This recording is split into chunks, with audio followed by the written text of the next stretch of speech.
اسرائیلی وزیر اعظم نیتنیاہو کے جنگی جنون کی وجہ سے مشرق وسطی میں ایک اور جنگ شروع ہو چکی ہے۔ اسرائیل نے اب سے کچھ دیر پہلے ایران کے سرکاری ٹی وی اور ریڈیو ہیڈ کوارٹرز پر حملہ کر دیا ہے، جس کے بعد سرکاری ٹی وی پر نشریات معطل ہو گئی ہے۔ اس سے پہلے آج اسرائیل کے وزیر دفاع نے کہا تھا کہ ایران کا سرکاری ٹی وی اور ریڈیو غائب ہونے والے ہیں۔ اس کے علاوہ آج ایران کے سرکاری ٹی وی پر حملے سے پہلے اسرائیلی فوج نے ایران کے شہریوں کو وارننگ جاری کی تھی کہ وہ فوری طور پر دارالحکومت تہران کا ایک بڑا حصہ خالی کر دے۔ اسرائیلی فوج کے ترجمان نے ایکس پر اپنی پوسٹ میں ایک نقشہ بھی شیئر کیا تھا، جس کے مطابق لوگوں کو تہران شہر کا ڈسٹرکٹ 3 چھوڑنے کا کہا گیا تھا۔ ڈسٹرکٹ 3 میں ہی ایران کا براڈ کاسٹنگ ہیڈ کوارٹرز واقع ہے۔ اس وارننگ کے تھوڑی ہی دیر بعد لائیو نشریات کے دوران ایران کے سرکاری ٹی وی اسٹیشن پر اسرائیلی حملہ ہو گیا۔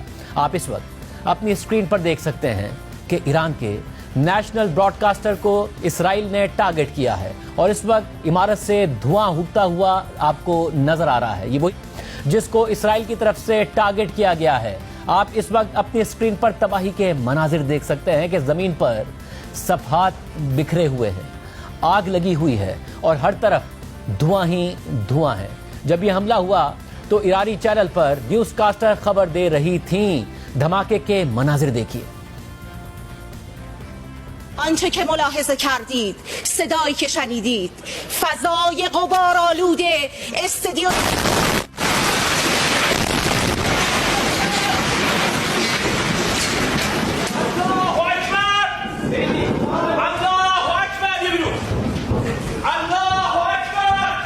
اس حملے میں متعدد صحافیوں کے شہید ہونے کی اطلاعات آ رہی ہیں۔ ہم تہران جائیں گے اور جہاں پر یہ حملہ ہوا ہے وہاں پر صحافی ہمارے ساتھ موجود ہوں گے، جان حسین، ان سے تفصیلات لیں گے کہ اس وقت تہران کا کیا ماحول ہے، تہران کے عوام کیا سوچ رہے ہیں، کیا وہ واقعی امن چاہتے ہیں فوری طور پر، یا وہ چاہتے ہیں کہ اسرائیل کو جواب دیا جائے ان حملوں کے بعد، کیا نقل مکانی کرنے پر وہ مجبور ہو رہے ہیں یا وہ اس وقت اپنی ریاست کے ساتھ کھڑے ہیں۔ کیا صورتحال اس وقت تہران میں ہے، تہران کی لائیو صورتحال اس جگہ سے جہاں پر اسرائیل کی طرف سے یہ حملہ کیا گیا ہے، ہم آپ کے ساتھ تفصیلات آپ کے سامنے رکھیں گے۔ جان حسین ہمارے ساتھ موجود ہوں گے، کیونکہ تہران کی شہری انتظامیہ نے بھی ڈسٹرکٹ 3 اور 19 کے شہریوں کے لیے گائیڈ لائنز جاری کرتے ہوئے انہیں محفوظ جگہوں پر رہنے کی ہدایت کر دی ہے۔ ایک طرف ایران پر اسرائیلی حملے جاری ہیں اور ایران بھی اسرائیل کے خلاف جوابی کارروائیاں کر رہا ہے، تو دوسری طرف امریکی صدر ٹرمپ نے دعویٰ کر دیا ہے کہ ایران کشیدگی میں کمی چاہتا ہے، ایران یہ جنگ نہیں جیتے گا اور اسے مذاکرات کی میز پر آنا ہوگا۔ Have you heard any signals or seen any messages from intermediaries that Iran wishes to de-escalate the conflict? Yeah. What have you heard? What have you heard from the Iranians? They'd like to talk, but they should have done that before. I had 60 days, and they had 60 days, and on the 61st day I said, we don't have a deal. They have to make a deal, and it's painful for both parties, but I'd say Iran is not winning this war. And they should talk, and they should talk immediately before it's too late. What intelligence support are you providing Israel? We've always supported Israel. We have for a long period of time, strongly, and Israel's doing very well right now.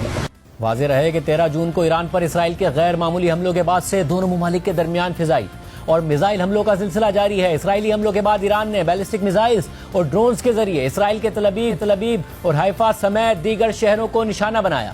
Iran نے ان تازہ حملوں میں تقریباً 100 missile اسرائیل کی جانب داغے، جن میں سے زیادہ تر کو روک لیا گیا، لیکن اسرائیل کا فضائی دفاعی نظام متعدد میزائلز کو انٹرسیپٹ کرنے میں ناکام رہا، جس کی وجہ سے میزائل اپنے اہداف پر پہنچنے میں کامیاب رہے۔ گزشتہ 4 دنوں سے جاری ایرانی حملوں میں مجموعی طور پر 24 اسرائیلی شہری مارے گئے ہیں۔ اس سے پہلے اتوار کو اسرائیل نے ایران کے مختلف علاقوں میں شدید بمباری کی تھی، اور ان حملوں میں ایران کی پاسداران انقلاب کے انٹیلیجنس چیف سمیت 3 جنرلز بھی مارے گئے تھے، جس کے بعد ایران میں جمعے سے جاری اسرائیلی حملوں میں مرنے والے ایرانی شہریوں کی تعداد 220 سے زائد ہو چکی ہے، جن میں 70 کے قریب خواتین اور بچے بھی شہید ہوئے ہیں۔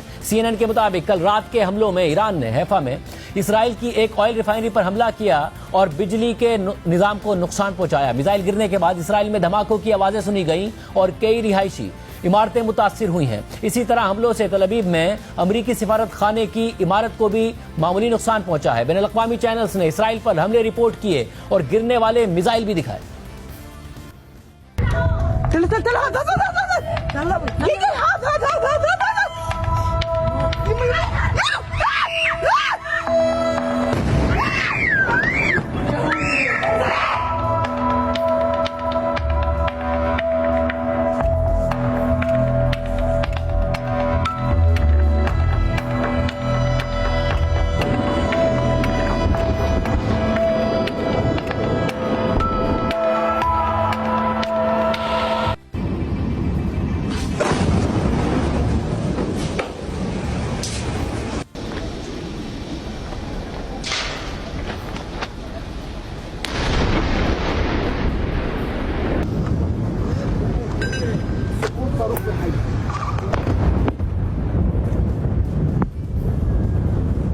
Look at this rocket behind me here. This just came down. We were watching intercepts in the sky above me, the early morning sky, and there was a lot of loud explosions and impacts. And you can see here, this missile here, right behind me, lying in the road here. It's still smoking. This came down. This was from the latest salvo of Iranian missiles intercepted. Not clear if this is an intercept missile or one of the Iranian missiles. Still smoking in the road here. Only just came down.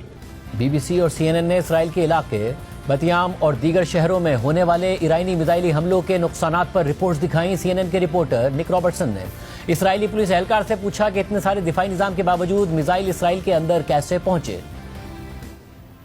The building that was hit by an Iranian missile overnight. This attack happened at around 3 o'clock in the morning, and you can see that that entire section of the building collapsed. And all morning, rescue teams have been here searching for those who are still missing, believed to be under the rubble. And you can see that there's a lot of destruction all around. The authorities here are saying that dozens of buildings have been damaged, some of them beyond repair, and this gives you an idea of the power of this attack. Now, the Israeli authorities are suggesting that this campaign against Iran is going to be a prolonged campaign, not days, but weeks, and they've been warning the population to stay alert because they believe that more attacks like this are likely to happen. The fact that this neighborhood has been hit, there are air defenses around the country. How effective can the air defenses be? There's Iron Dome, there's David Sling, there's Arrow 2, Arrow 3. What percentage of Iranian missiles are getting through? You know, these are questions more for the IDF. Obviously, given the technology, it's less connected to the police. But what I can tell you is that it's a miracle that the number of casualties, unfortunately, it's heartbreaking that there is casualties, that there is fatalities. But when you see a site like this where a building is completely desecrated, demolished, and you see the numbers of those killed and injured, it's honestly a miracle, but it's due to the fact that the public is listening to the instructions to find protected shelter, to stay there, and we all pray for a peaceful and quick end to this. You know, this is the beginning of something that can go long, that Israelis have been in a way expecting that there would be potentially an escalation of the confrontation with Iran. The mood has been generally that it's supportive that the government is taking these measures, but when you understand and see that every night the sirens go off several times in the middle of the night, the people are getting up, heading to their shelters, you can see that over time this will have a wearing psychological, physical impact on people. The death toll continues to rise overnight after a series of Iranian missile and drone strikes hit Israel. A residential building in the Palestinian-Israeli town of Tamra suffered a direct hit, according to Israel's National Emergency Service, killing at least 3 women and a 13-year-old girl. A later wave of strikes hit buildings in a residential area of central Israel. A 10-year-old boy was among the several killed. Rescue workers are searching the scene for those unaccounted for. Israel के शहर तल अबीब में भी ईरानी missile हमलों से इमारतें तबाह हुई और इसकी तफसीलात भी दिखाई गई। We are at the scene of one of what seems to be 4 ballistic missile impacts in Israel overnight in just the last couple of hours. We're right here in central Tel Aviv. You can see behind me this entire street is littered with debris.